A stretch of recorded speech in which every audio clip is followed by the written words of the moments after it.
You're listening to The Good Pod Guide, where I, journalist and podcast fangirl Lauren Windle, bring you the lowdown on the pods you should be listening to.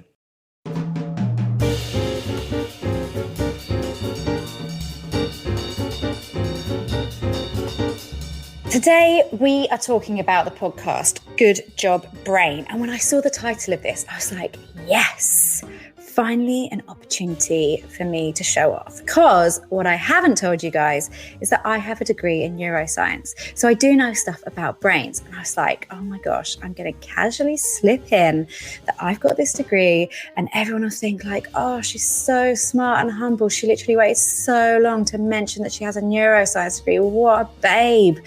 I should slide into her DMs and ask her out right now. But it turns out Good Job Brain is actually like a pub quiz / news show. So not actually about the way the brain works at all.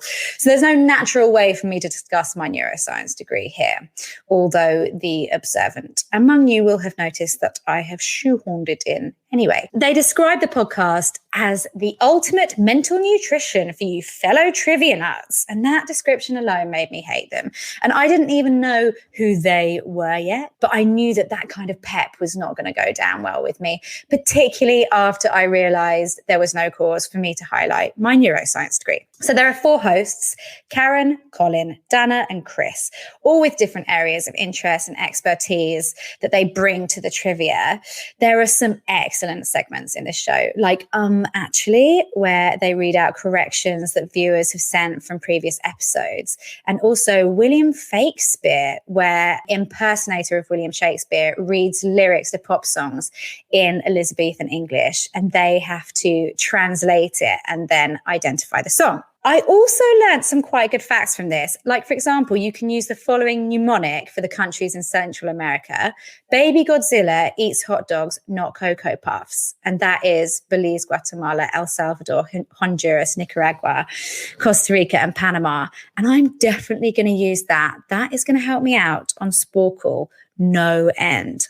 This podcast was started as a Kickstarter project in 2011, which made me like it more because I love to root for the little guy. And in my mind, a Kickstarter campaign always equals little guy. There are more than 200 episodes, and we've got a mild case of the CSPP, the classic successful podcast pattern here, where they started about 45 minutes a show, and now they're up at just over an hour. So the length has increased as they have proven their popularity. It's actually a pretty fun podcast, and it does bring up facts that we at the Good Pod Guide were surprised to learn.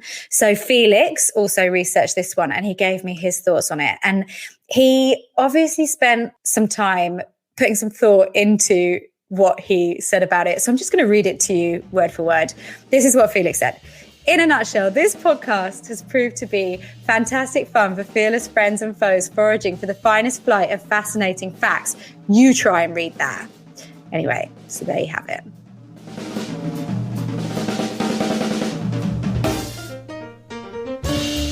In the next episode, you can hear me wax lyrical about a true crime podcast with a twist that really captured my attention. You can get more info on the show online at goodpodguide.com or follow us at Good Pod Guide on Instagram and Twitter.